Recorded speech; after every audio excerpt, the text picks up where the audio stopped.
سر اگلی ربائی ہے نہ من بر مرکب خطلی سوارم.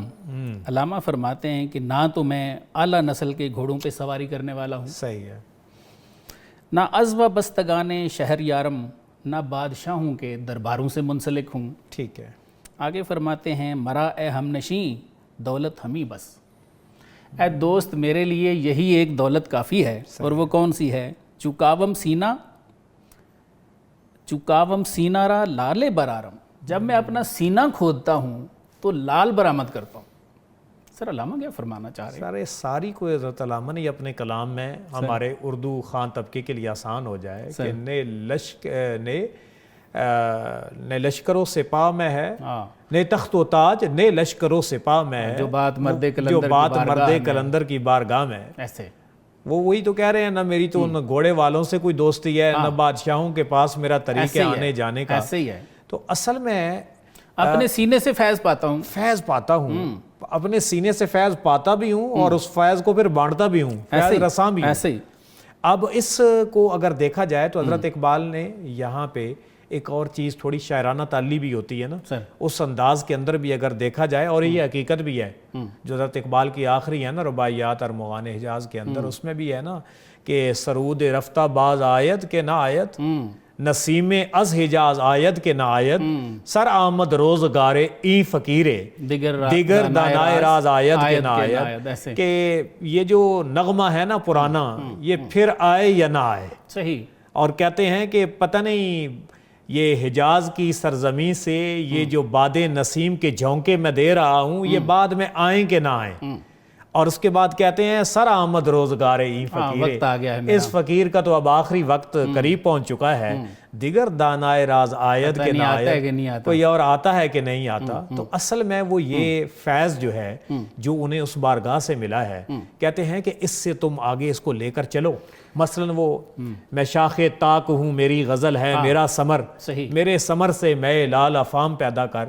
تو وہ یہ بتانا چاہتے ہیں کہ یہ جو فیض میں نے لیا ہے جس کو میں تقسیم کر رہا ہوں, اب تمہیں چاہیے کہ میری کوئی بادشاہوں کے ساتھ یا بڑوں کے ساتھ کوئی دوستی نہیں ہے. یہ ایک پیغام ہے, پیام بر کے طور پہ میں یہ پیام آگے تقسیم کر رہا ہوں, اور تمہیں چاہیے کہ اس میں سے اپنا حصہ لے لو.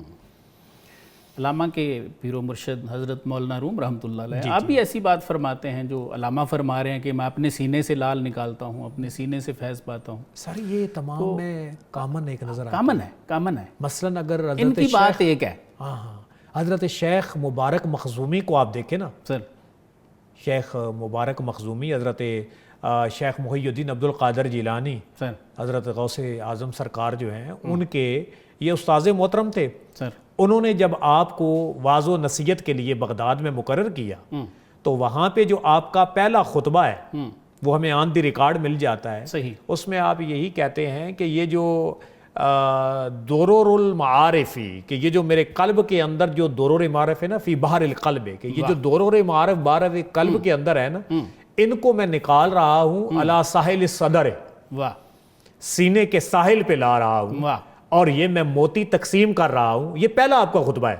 58 برس کی عمر میں آپ نے یہ آغاز کیا, 91 برس آپ کی ٹوٹل عمر ہے, 58, اور حضرت شیخ ابو مبارک مخزومی کی جگہ پہ بیٹھ کے آپ نے یہ پہلا خطبہ, اور پھر کہا کہ اسے لینے والے جو ہیں نا اپنی جان و اسمان النفس, اپنی جانوں کے بدلے میں مجھ سے یہ موتی لے رہے ہیں جو معرفت کے موتی میں انہیں تقسیم کر رہا ہوں, دل کے سمندر سے میں نکال رہا ہوں. ہاں باہر ہے کہ یہ درر جو ہے نا باہر القلب ہے, دل کے سمندر سے میں ان کو نکال رہا ہوں.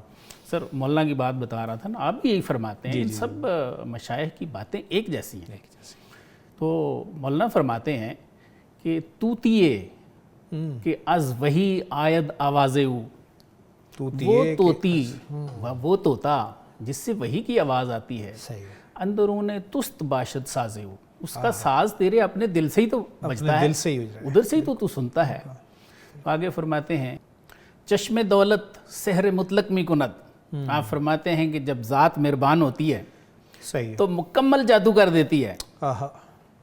روح شد منصور انالحق می زند, فرماتے ہیں پھر لوگوں کی روحیں منصور بن جاتی ہیں اور انالحق کے نغمے لگتی.